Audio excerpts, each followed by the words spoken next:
Winnipeg tonight. Beautiful. Winnipeg, Manitoba. Said no one ever. It's lovely there this time of year.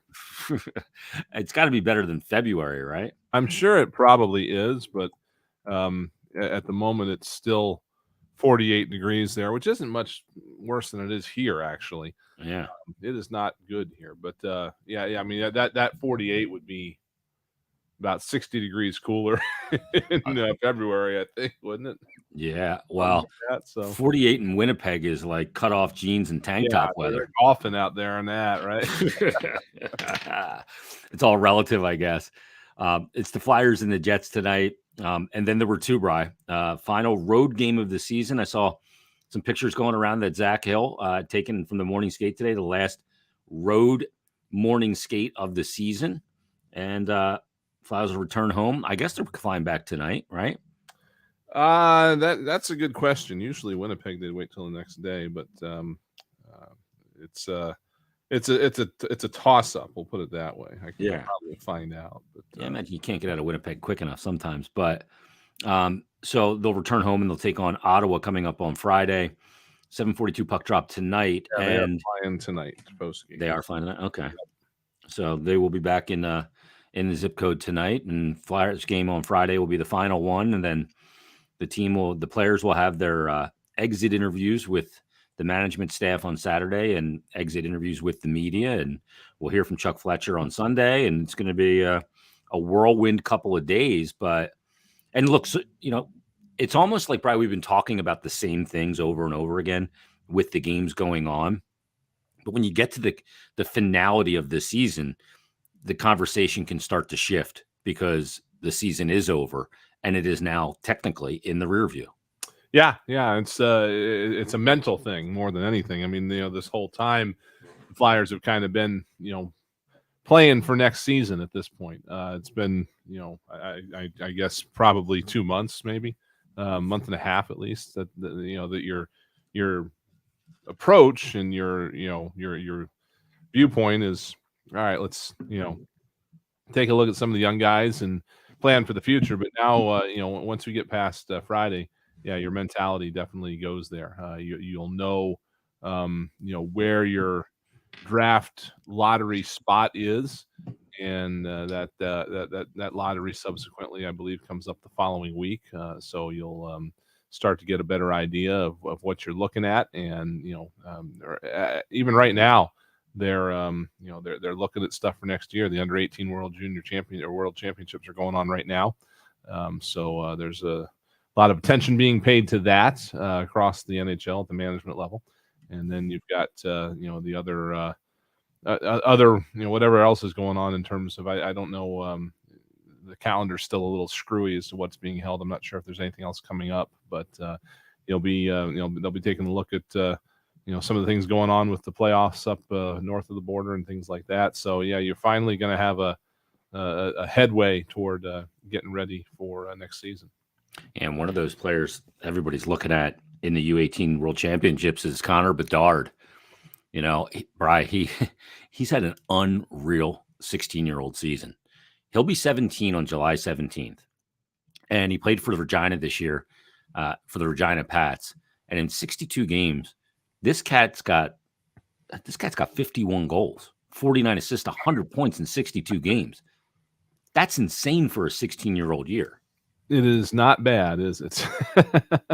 Another Connor had good numbers in his 16-year-old year in junior, but not as good as this. No, yeah, he's David ahead of all those guys, isn't he? The Flyers again. Not that it's a long shot to think that they're going to be in the position to draft this guy, but they've got a bit of an in. With him, in that his head coach is John Paddock, and so there's lots of guys here that have a good level of familiarity with him, and they might and not that you would probably think there are a lot of secrets about this guy, but they at least have a ability to get some background and stuff like that. So it's definitely going to be something to watch here for. We got another 14 months, right, until his draft, something like that. Yeah. So that'll be something to discuss next year. If things it will be, and again, the Flyers have already picked up a first rounder in 2024 in the Giroux trade. My instinct, my gut feeling is they never execute that pick. I see agree. that being packaged for something else, and maybe they're packaging it down the road to perhaps move up in the 2023 draft, maybe to get another pick in the 2023 draft. So they might have a couple. This is another one of those drafts that's being looked at as a very, very good draft. So they might be trying to stockpile there, but again, it's going to remain to be seen here for quite some time. What the Flyers' approach is right now. We're still expecting the team to try to regroup into a Stanley Cup playoff team for next year. But if that doesn't happen, then they might be taking it the other way and trying to see what they can't stock up for this 2023 draft. On Monday's edition of Stick to Hockey Live, I had Anthony Sanfilippo on, and we talked about the possibility that the Flyers, pending where they draft, if you say they're going to draft fourth, I could see a scenario where Chuck Fletcher trades back to 8 or 9. He's a guy that's traded back before. In the Cam York draft, remember, he had the chance to draft Caulfield. He traded back, had a chance to draft Caulfield again at 13, and he took Cam York. But trading back and gaining maybe an extra pick in the first round of the 2023 draft would be a real savvy move, in my opinion. If you can, if you're high and you love a player there, take the player you love. Right. Don't get too cute, right? But that fills a need, and there's so many needs. I mean, there's needs across the board. So, I mean, that's not something that's out of the realm of possibility that Chuck Fletcher could do come draft night, way down. And I guess is that end of June at this point? Draft? It's July 6th, 7th, somewhere in there. Okay, first weekend of July. The situation that we're in here is still one where the 2022 draft is again a little bit of a crapshoot, if you will. Not as much as last season when you're going in and drafting based on things that happened 2 years before. But the 2022 draft is still a little more murky than the normal draft would be, again, just because you saw guys this year, but you saw guys that were still probably trying to get back in the swing of things after the years that they'd been through previously. So there's definitely a little bit of a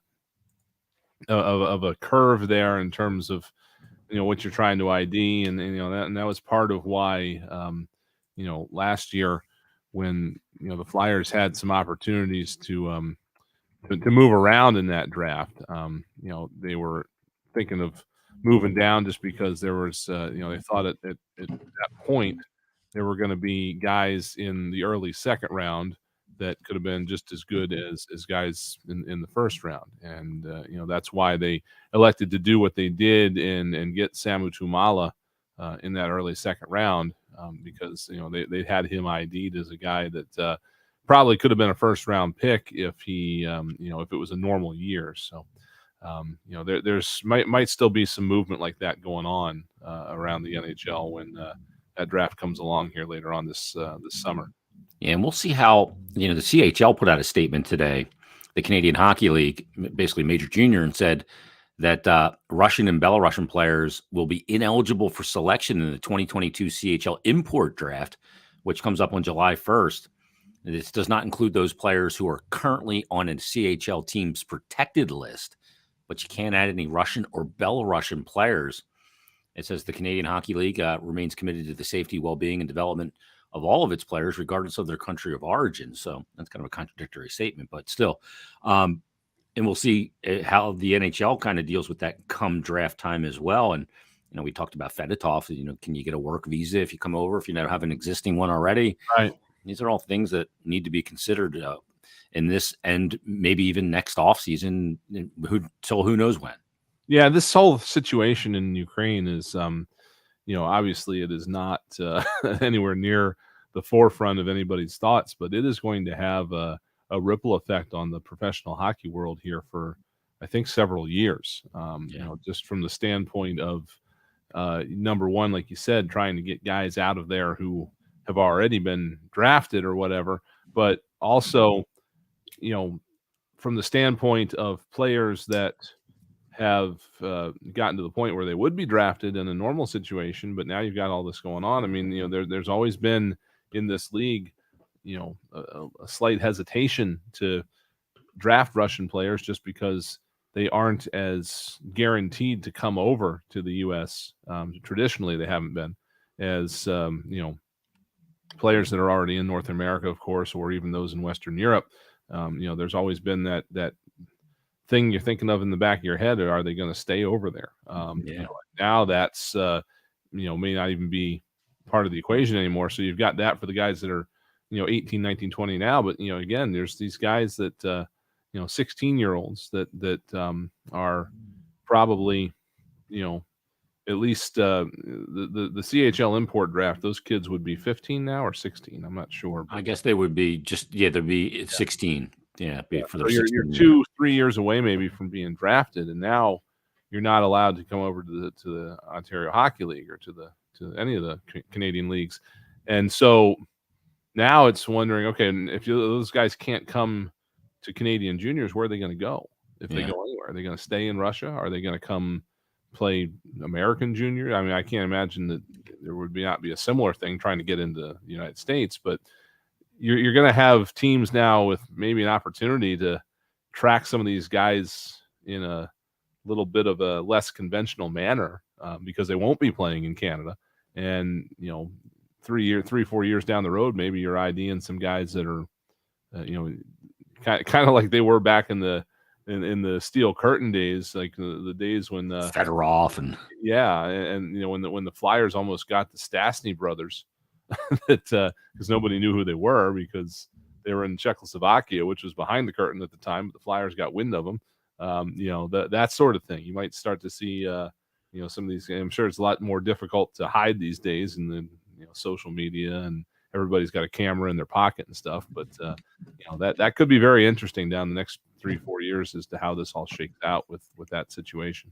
Yeah, Peter Stastny and Anton Stastny, correct? Peter Anton, and there was a third one who was less heralded. Yeah, he was the runt. But they were all going to come as a package. And the Flyers had them lined up through an agent who was going to get like a finder's fee or something to that effect, and then they all ended up in Quebec. They didn't know about the tax situation at the time, I guess. Let's take the wage tax, right? Yeah. Let's take a quick time out here on Flyers game day. Flyers and Winnipeg tonight. From Winnipeg, final road game of the season. Back after this on the BetRivers.com Flyers Broadcast Network.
in Winnipeg to take on the Jets tonight. Final road game of the season. Marion Stasny, says Yep. Joey B, and he is correct.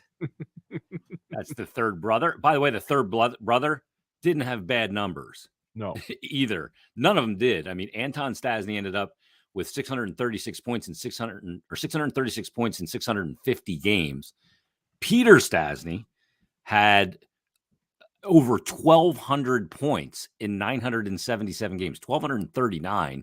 He was very productive. And even the third brother, Marion Stasny, ended up with pretty darn good numbers too. Now, he didn't play as long in the league, Bry, 5 years, 322 games, but 294 points. Not bad. I just, put at least Peter and Anton, put at least Peter. All right, let's just say, for argument's sake, just Peter on those Flyers teams in the 80s. And there you have it, right? I mean, Yeah. that's just one of those things that, and I don't think a lot of folks know about that whole thing because, again, at the time they were trying to smuggle them out of the country. They were possibly gonna defect. He still had to defect back then. They were possibly going to defect in Lake Placid in 1980, but that was too obvious. So I guess they came over later that year for something else, or at least didn't come to America maybe, but left Czechoslovakia for somewhere else, and then they fled then. But that was that was something that another one of those things that kind of would have steered the Flyers' history a different direction if it had worked out. No doubt. So it's the Flyers and Winnipeg. I'm watching warm-ups right now. The lines from this morning, it looks like Felix Sandstrom gets the start tonight. So back-to-back starts for him, so he will have a chance to play all three. We'll see if he goes Friday against Ottawa at Wells Fargo. But the lines tonight, Hayes is going to be centering Joel Farabee and Bobby Brink. Farabee moves back to the wing, and Mike Yo said on this, Bry, he said that in talking to him, Farabee, he said, I think he's not producing offensively. It's affected his confidence a little bit. Obviously, greater responsibilities at center. So get him on the wing and maybe see if he can get him feeling good about his game again. So Farabee goes back to the wing. And I like that Farabee's given center a try. Yeah. I don't think that he's at the point, and maybe he never will be at the point where you need to use him there if you have four other centers. That's going to be the plan. Yeah, if you get, he can be your fifth center or even sixth, I guess, depending on who else you have in your lineup. But if you got four healthy centers, I think he's probably always going to be more effective at wing. And I think that's be a nice flexibility that he can work into his game. Much in the same way that Claude Giroux did, although certainly not probably to his effectiveness. But yeah, I mean, that's his natural spot. Just unless you need him at center, just put him on the wing. Absolutely. The second line for the Flyers, Scott Lawton centering James Van Riemsdyk and Travis Konechny, then Frost, Cates, and Tippett, and Thompson, Lindblom, and McEwen. I'm going to give you a goal scorer offensively tonight. I haven't done this in a while. Okay. I'm going to say James Van Riemsdyk gets a goal tonight to get to 24. Yeah. Yeah, I like the idea of Lawton going up between those guys because, again, Lawton's been a bottom six forward his whole career, and that's probably his his main role in the NHL. But again, nothing at stake, and it's not like you have anybody else to put there anyway. Toss him up there with a couple of offensive guys and see what happens. We obviously saw what happened when Sean Couturier got moved into that role. He became a Selke Trophy winner. Maybe give us Lawton a shot and see if he's got some kind of similar effect on him to play with some some more goal-oriented players. No doubt about it. I'll tell you what, we'll take another time out here on Flyers game day, and we're going to come back. We'll give you the D pairings and tell you about the starting goaltender, and we'll do all that on the other side of this. You're listening to Flyers Game Day with Brian Smith, Jason Myrtetus on the BetRivers.com Flyers Broadcast Network.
It is Flyers game day. Brian Smith, Jason Myrtetus, final road game of the season tonight. Only two left, tonight and Friday. And we'll head into the 2022 offseason for the Flyers, and a very important one as they try to navigate this team back towards playoff status. And we'll see if what they're able to accomplish in due time. But it is pressing matters in front of them are the Winnipeg Jets tonight, Brian. Let's look at these D pairs. Oh, real quick, I got to shoot down my 5-hour energy with the 7:30 start. You got to get the 5-hour energy in just a little bit later. Yep. You got to pace yourself perfectly. Right. Yeah, you don't want it to be 3.5 hour energy, and yeah. Well, I got to do the podcast after, so I can make. Oh, sure yes. Here we go. It's going down. Of course. Product placement at its best, isn't it? Yeah, we got to get a sponsor here. Yeah. Oh, that was berry too. That's a good one. I thought it was going to be pomegranate, but it wasn't. Anyway, Flyers D pairs for the game tonight. How about Provorov and Adard once again? And boy, I got to tell you, Adard has really kind of settled in alongside Provorov. It's not going to be the number one pair next season, but it's really settled his game in a lot of ways.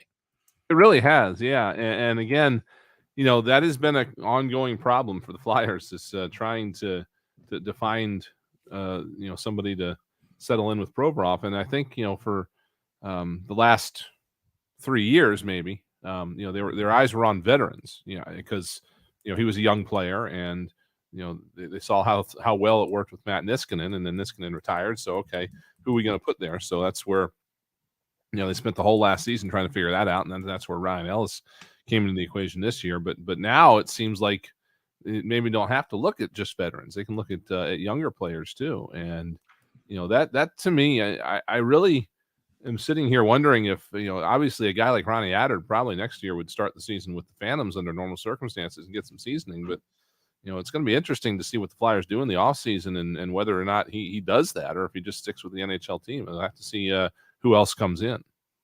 Yeah, and a big part of that's going to be once we find out if Ryan Ellis is out of Area 51, and if he what the status is. I keep joking that he must be getting therapy there, because there's a lot of ambiguity around his situation. Has been really since he went out week to week initially. So hopefully we get some clarity on that from Chuck Fletcher this weekend. But I mean, that's obviously a big domino, and the domino effect of how things kind of will be handled for the Flyers. But the other D pairs, Linus Hogberg with Travis Sanheim and Keith Yandel, along with Igor Zamula. And like we mentioned before, it'll be a back-to-back start for Felix Sandstrom, who played really well the other night. I love what Mike Yost said after the game against Chicago. He gave up 2 goals on his first 4 shots. The first one wasn't really a great goal that he gave up, but then he showed some resiliency, some compete, and really battled to have a good game, and was par excellence pretty much the rest of the way.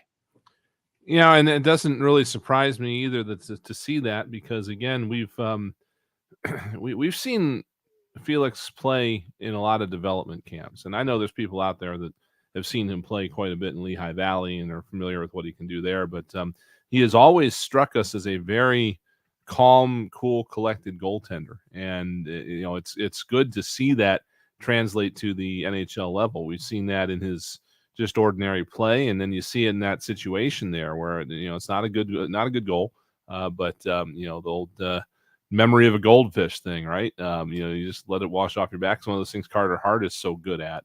It seems like Felix Sandstrom has picked that up a little bit as well, and that's how you want to play in this day and age, because with all the everybody tweeting and going. Remember when we were in broadcast school and they told us if we screwed up, don't worry about it because it's on its way to Pluto and you'll never see it again. Well, those days are over, and so you screw up as a goalie and you get on the bus afterwards, and all your Twitter feed's probably full of the highlight. Well, being able to get over that very quickly is a skill, and it needs to be learned in this day and age in this league, and he seems to already be there. Yeah, it is a good point.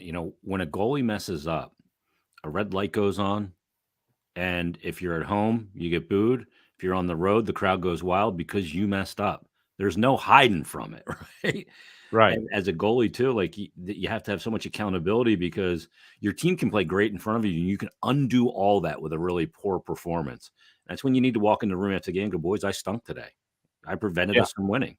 But you also, even if you start out a game rough, you can still impact it positively if you can move past the past and move on to what's next. And it's an easy thing to say, but it's a hard thing to do. And I was impressed with that element of his game the other night. And so we'll see what he can do in this game against Winnipeg tonight. I mean, he's a guy in a lot of ways maybe playing for his career. So in North America. So we'll see what they get from him tonight. You know, Martin Jones has been good. He's making a case to return as the backup. Felix Sandstrom wants to be the backup. But, you know, when it comes to the goaltending position, there's only one net. There's only two goalies on a team for the most part. So there's a lot at stake in a critical position that's pretty obvious when you're good and it's pretty obvious when you're bad. Yeah. And again, you know, like you said, there's you make a mistake and, you know, even in some rinks, they still put a spotlight on you, don't you? Yeah, I think so. It's like, you know, it's literally, you know, you're out there all by yourself. Whereas if you make a mistake in as a skater, you know, yeah, we can go back and look and say, oh yeah, he made a mistake there. But it can be a confluence of 6 mistakes, though, right? Right. And just like a skater, you know, you make a mistake and it, you know, results in a goal, and then you get all frustrated and flustered, and then you make another mistake and just snowballs. Well, that's that. You know, that can certainly go the other way too, from a goaltending perspective. But if you forget about your mistake as a defenseman, let's say, and then you just play a good solid rest of the game, yeah, that's obviously what you want to do. But if you do that as a goaltender, that can swing the momentum back your team's way a lot more than any individual skater can. So, you know, that's why I'm, you know, that's just such an important skill to have these days. You know, when you're again in this situation where you know, every goal is scrutinized probably more than ever, and you know, there's wagering going on. There's fans talking about your future and all that. So, you know, that is a big plus for him when you consider, you know, how the team's going to move forward next year. Yeah, and you know, a coach can shield a player that just doesn't have any jump in a game and get another player on the ice that's got extra jump in his game and kind of regulate those things. With the goalie, it's either you're in or you're out. Yeah, I mean, you can't just play 7 minutes like you can if you're the sixth defenseman and you're having a bad time. Exactly. You know, and if they pull you, you feel like, yeah, when they pull you, that's an awful feeling. That skate to the benches. Invariably, it happens in the second period when you got the longer one. You got to go past their bench too, and they're giving it to you on the way out. Like, get out of here, you bum! You're like, oh, geez, you're not wrong. Nice. But it's Flyers and Winnipeg tonight. Now, Winnipeg on the season, disappointing year for the Jets. They're a team that for the last couple of years, kind of it's been like, all right, we got to make that next step. We got the talent. We've got all these pieces. We've tweaked a little bit. We sent Line A to Columbus. We took back Pierre-Luc Dubois, big center. It's kind of Stanley Cup or bust. You had the North Division last year where it was like, okay, with Connor Hellebuck. But again, this year, 36, 32, and 11, an over hockey 500 record through 79 games, but eliminated from playoff contention in that Central Division, 83 points. So not a great year for Winnipeg, but by comparison to the Flyers, for example, Winnipeg's got that 83 points. The Flyers right now are sitting on 61. So they got 22 more points than they do. It really is fascinating to me. And I don't know when I might have time to do this or whatever, but just to take a deep dive into the standings this year and look at how this all came about. Because again, we talked about this at the start of the year. Like, you know, you may need 96 points to get in this year. You may need, you know, some crazy number of points to get in. Well, as it's going to turn out, you're going to have needed at least 100, if not more. But it's skewed a little bit because there was such a wide gap between the playoff teams and the non-playoff teams in the Eastern Conference. Right now, it's 18 points. And yeah, it's nuts. You know, so for some reason, those top 8 teams took a lot more points from the bottom 8 teams than is normal. So, you know, that kind to me is kind of something I'd love to take a look at and try to, I don't know, wrap my head around it for no good reason. But yeah, you know, in the West, obviously it was a little more, you know, quote unquote normal, if you will, with a little bit more parity there. But you know, this Winnipeg team is, you know, again, certainly not in the running for anything, but they were a lot closer to being in the running than anybody in the East was. Oh, yeah, big time. I mean, you look at, they have one more point than the 9th seeded team in the East, which is the Islanders at 82 points. And then you look at the Eastern Conference, the 8th seed right now is the Washington Capitals with 100 points, but only 1 point back of the Penguins, and the Caps have a game in hand. All that stuff's going to work its way out over the next couple of days. But we got to work out a game here. And Tim Saunders and Steve Coates, they've made the final road trip of the season. They're in sunny, beautiful Winnipeg, Manitoba, and they've got the countdown to face off and all the first period action from the final road game of the season. Stay tuned. Flyers Jets after this on the BetRivers.com Flyers Broadcast Network.